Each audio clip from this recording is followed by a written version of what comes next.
CUDS Open 2018. My name is Jake, I will be your judge. So with the motion that reads, this House believes that the state should take away inheritance from children who exhibit bad social behaviors. Without further ado, Prime Minister.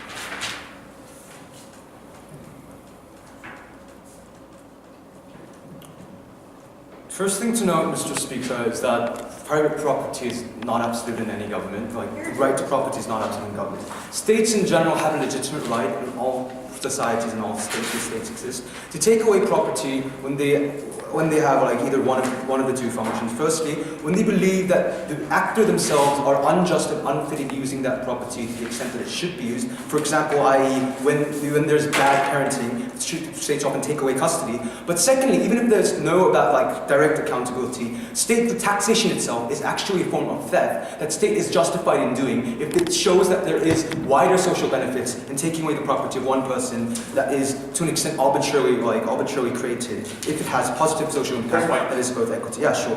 Are you going it's out of order actually. Yeah, later, man. Okay.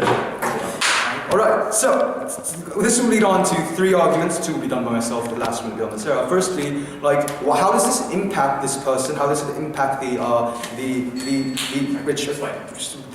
rich inherited person and rich inherited child? And why is money and why is inherited money such a bad influence that causes the causal factor in creating this and how this solves it? Secondly, what are the wider social impacts? Why is it justified for the state to take away this sort of money? And also, why is it so really negatively impacting an assault society that these people are able to do shitty actions with this inherited money? And thirdly, Sera's going to talk about the rehabilitation methods that are done by the parenting. Yeah, before I go, sure. The state confiscates property because of two powers. Firstly, either it's eminent domain, or second one is police power. Which power are you using in this particular domain? Yeah, sure. Yeah, so police power or eminent domain? Yeah, no. So I think that's that's a question about the model, which I'm going to clarify again here. So what our model is going to be is that this is going to be an add-on punitive command on the justice system. So it's going to be a part of the court that court decides whether it's criminal violations or whether it's even civil court violation within it. It's a court will have the right to progressively decide to what extent is this severe, what extent is this socially abhorrent, and what extent should we progressively take away the money. We think it's probably not going to be every single cent they have, but we think they're going to reasonably decide a substantially large amount. Also, we think that this focuses upon a lot in general young people who are generally with inherited wealth, these people, also juvenile delinquency, for example, juvenile delinquency for preteens, but also social conduct misdemeanor that are generally targeted in young people. Because in general, when we look at the status quo, most of the people that are targeting are generally people in their teens, in their 20s, who actually think that they are the god of the world through lack of education. They're feeling that they always have something to fall back onto, because even if they are punished or even if they do have a lot of problems with civil court, they always have the rep that will pay them throughout the rest of their lives. They will always have everything. They will always not be impacted as much through the punitive system as any other person that would have done so. So why is inheritance so uniquely characteristic compared to people who gain money? Firstly, just empirically speaking, we think this motion is modeled this way because when you look at the empirical sense of who's creating problems, in most situations it's the people with inherited money, these young chebbles that actually do shit and do it. Why is this so? Because in certain circumstances, it's from a young age, when you're primary socialized, it's different from people who gain money through progresses and who are educated beforehand. But when you're from a young age, you feel like you have a sense of invisibility. Everyone looks up to you, and you have a sense that your money allows you to do shit. Because even the teachers in most status quo, when you're a Chebber student, they cannot touch you because they cannot touch you because of both the social infra you have and also the amount of money that they know that their parents could tell you. So what happens actually? So we see a lot of cases where these sons of these Chebbles actually commit sexual harassment. They thrash public corrupts like Paris Hilton. And they hit and assault people. They also disrupt and schools a lot of situations. A lot of situations, again, this is gone to the criminal court, but often situations, they can firstly delay these courts to expensive lawyers, and they can often get low penalties because of that. Because the money that it takes to go out of court is actually really costly, and there is a power disbalance between people who actually have the money inherited and people who mostly are the targets. If you hit someone in a club and you create social demeanors, the people who don't have the inherited money aren't going to be able to win out. But secondly, also, what often in cases happen, you simply plea bargain and settle in often situations situation when they're like giving money out so it not goes to court. In all these situations, we think even though like whether they said to or not, we think the court should add that punitive measure. If you had a substantial amount of inheritance involved, then you should be able to get that out. So why is this so important? Why is this so unique again? Like because again, like even if you go to jail in the worst case scenario in these situations, even if you are expelled from school, it doesn't really impact these people in the mindset they're doing so. They have that sense of invisibility because in a practical situation, even if they are convicted, even if they have a red line on the resume, who the fuck is going to say anything? They have a building that's going to probably pay rent for the rest of their lives. Their parents are going to simply inherit them for them to be able to be rich in their rights, right? They have no standard for them to be rehabilitated or to go through the actual rehabilitation that this criminal justice system currently does to the rest of society. Fourthly, this also incentivizes parents to educate their students for a higher standard, which we think is necessary because these people cannot be educated in a simple medium center because they have that sense of invisibility, which Sera is going to further extend upon. So let's switch on to my second argument, the social impact of it. So firstly, we accept and we like that we are doing extra punishment for the people. So we think it's the same level of progressively taxing people. We steal property differently for people who have done so. And first, what are the impacts of this? First, we think people to a certain extent, like the fact that we are rehabilitating these people who are behaving shitily because they have money, and this is the only way to rehabilitate themselves. We think the fact that we are allowing them and adding on a criminal measure that can actually provide rehabilitation when the criminal justice system is failing right now is an impact by itself. And secondly, we also think that like it actually has a bigger social impact. Why? Because firstly, to clarify, this is arbitrary money coerced by these people. This is inherited money that, to an extent, like I know this is a cliche argument, but to a certain extent, they don't have like a lot of agency over getting.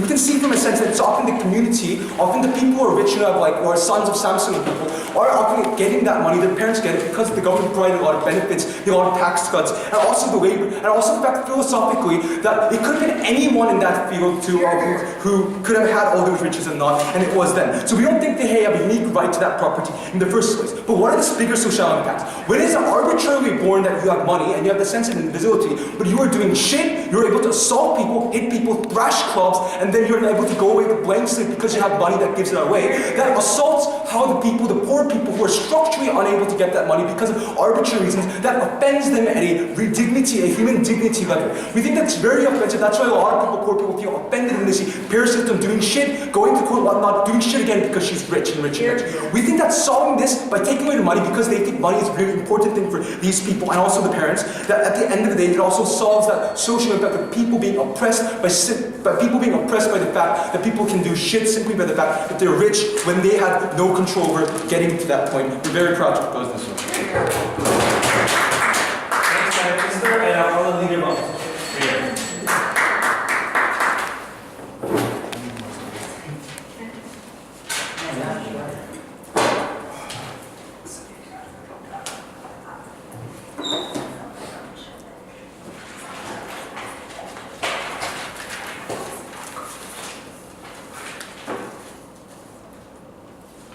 If you are the heir in line to a humongous company and you are scheduled to receive millions of dollars of inheritance, as well as the entire company, as well as a few houses, then we don't think that getting rid of inheritance is going to solve the problem of you being rich, right? If you're rich, then you're going to stay rich because your parents are going to stay alive until they're 80 and you're 50, right? We not only believe that it's a ridiculous assumption on their side to say that rehabilitation is not going to occur until that point in time, but furthermore, we also believe that it's double punishment that's not going to address any part of the problem that they portray. So I'm going to do three things in my speech. Number one, talk about why this is disproportionate and groundless punishment. Number two, why this is ineffective in solving the root cause of the problem that they talk about. But before that, I'm going to move on into my rebuttal. So the first thing that they said is that this is analogous to taxation. Mr. Speaker, there is a very clear difference between taxation and arbitrarily taking away inheritance from a select number of people. We think taxation is a universal obligation that is imposed on everyone with a single social purpose of redistribution. It's not imposed in a discriminatory and selective way, whereas in this case, you're arbitrarily deciding on what is bad, what is good, and making people pay for that. But furthermore, they talked about in their first argument why this is an impact to the rich people, why this solves the problem of rich people committing political crimes and whatnot. Number one, we already decided on the punishment, right? They said that in their model. They already decided on the punishment in court. They're literally adding on an additional sentence, an additional punitive measure, which we believe is double punishment, as we're going to further explain in our first argument. But furthermore, they themselves admitted in their first argument that these people who commit these reckless crimes are people in their teens and 20s. They're going to exhibit this reckless behavior because they're not yet mature, because they're not yet educated. So why aren't you giving them a chance? Why are you taking away the inheritance, the social resources resources, the financial resources that they have to solve this non-existent problem, right? They said, quote unquote, that a lack of education gives them a false sense of power. Then educate them, don't take away their money. But directly responding to their first argument. Number one, inheritance by definition is the money that you receive after the parent dies. So once a parent dies, they're going to be 80, you're going to be 40, 50 years old, right? Even when Steve Jobs died at 53, like his daughter was 20-something, 30-something, right? So it's not necessarily going to fix the problem with their reckless behavior in their teens and 20s. But second of all, furthermore, adding on to that, we think this assumes that they will never rehabilitate for the 30 years that they will be alive since their reckless crimes, right? We think that that's a huge and unjustified assumption on their side. But third of all, they admitted that going to court is extremely difficult, that it is extremely difficult to make these very, powerful people to go to court and submit to punishment. So not only do we believe that that's a problem-solution dissonance in the sense that the correct solution to that is essentially to implement laws in a more stringent way, we also ask the question, then how will you make them comply to your policy, right? They admitted in their model that they will add it on to the court punishment, meaning that the premise of that punishment is bringing them to court in the first place. If it's so difficult to do that in the status quo, how will your policy fix anything? But furthermore, onto their second argument, they talked about why it's justified for the state to take away this money because wealth is arbitrary in the first place. Now, if poor people not having enough money is a problem, then we think that you need to create more universal policies like progressive taxation or increasing inheritance taxes for everyone, not necessarily deciding that this is bad social behavior, we're going to add on punishments to them. So there are many other solutions that they never take into consideration. On to our first argument about why this is disproportionate and groundless punishment on their side. So on the first level of analysis, we're going to look at behavior that is actually in the status quo criminally punishable. In this case, we think that first of all, you're punishing the wrong person, right? The inheritance and the will after you are dead is ultimately the possession of the person giving it away. So it is the vestige of their legacy, not necessarily something that's up to the recipient or for the state to decide. But furthermore, analyzing this from the recipient's point of view, we think that this is double punishment on an extremely severe level. If bad social behavior, including things like excessive gambling or committing political crimes, is outlawed, then we think the correct solution to that is punishing them and prosecuting them. We think punishment ultimately has to be relevant, right? It has to include things like rehabilitation. If you gamble too much, if you go into clubs and commit violent crimes, right? It has to include things like education. But in this case, simply taking away their financial resources has absolutely no relevance to the crime that they've committed in the first place. At the point at which you add on that additional punishment, it becomes disproportionate. But furthermore, we also want to look at social behavior that isn't criminally punishable, because they never really made this clear in their definition or model, right? If their behavior is not prosecutable by law, then we think that the determination of what bad social behavior is entirely left up to the government to decide. And we think this is extremely arbitrary because by definition, bad social behavior is swayed by public sentiment. It's swayed and decided by society, and it depends on what the citizens believe is blameworthy. So we think this is, first of all, extremely unpredictable, which we don't think is how the law should be. But furthermore, we also believe that it's unjust to judge someone's lifestyle choices based on subjectively bad behavior, based on subjective standards that the government and society decided on. We also believe that if we're talking about, regardless of whether we're talking about criminally punishable or not punishable behavior, we can't make the assumption that past social behavior is automatically an indication of their future behavior as well. Like we told you in our first point of analysis, once that person is punished, we have to assume that you have been rehabilitated. We have to assume that you should be given a second chance, right? We have to integrate you back into society. We think that that fundamental purpose of the criminal justice system is rendered impossible when you stigmatize them and shun them away from society, giving them essentially a self-fulfilling prophecy that you expect the person to commit the same behavior over and over again. That's why you're not giving them the financial resources to commit that crime again. Before I move on, yes? For that kind of argument to work, you need to discuss to us why status quo could actually be effective for these kind of people. Okay, well, we think that the burden of proof is not on our side to show how the law can be reformed, but furthermore, the promise that problem is not exclusive to our side. You also have to reform the law. You also have to motivate these people to come to court in the first place for your policy to be effective at all. So that problem, even if it exists, is not mutually exclusive. And on to our second argument about why that policy is ultimately ineffective in solving any of the social ills that they talk about. Two levels of analysis here. Number one, the rich people who perpetuate unhealthy social norms, right? This is the entire focus of their case, of ultra-wealthy individuals with multiple houses who have entrenched social status. We don't think that taking away inheritance is going to help at all, because number one, most of these crimes are familial customs, right? It's not just confined to the child itself, it's passed on in alternative forms as well, like artwork or houses or portions of the company, which can be distributed and given to the child in so many different ways rather than direct inheritance. This is part of the reason why rich people have so many kids, right? It's because they want to ensure the stability of the business by distributing it among siblings siblings and whatnot. So if 2 siblings out of, let's say, 5 aren't punished,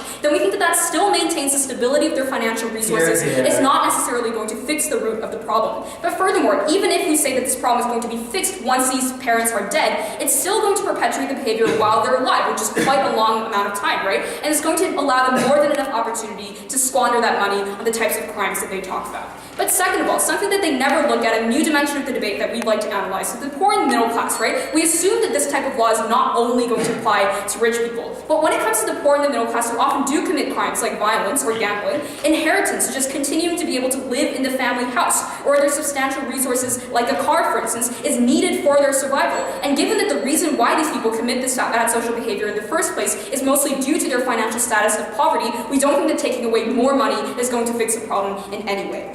For all these reasons, we're proud to propose. Hello, DPM, please.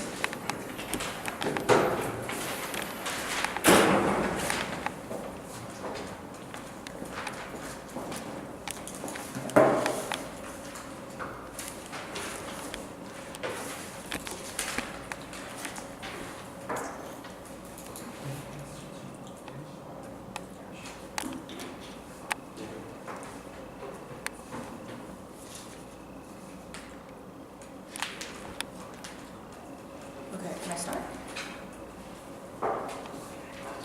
Coming from the government bench, we think that punishment is fair and proportionate only when it is actually effective and only when it actually works, right? We told you about the problem with the status quo, where the current criminal justice system is ineffective in terms of deterring the socially bad behaviors or the social misconduct of these children. Specifically because we gave you a characterization of how the mentality of these rich children are very different and they go through very disruptive years in the transformative years of their childhood. That's exactly the reason why these state punishment is not exactly the most effective mechanism that we have in society. That's the reason why this add-on is actually not double jeopardy. We think that this is only what makes this a proportionate punishment, because this is the only punishment that works on this specific group and characterized group that we actually gave you coming from the government side, right? So before moving on to my substantive, I want to actually answer 2 main questions first. 1, to what extent is the right to property true or absolute?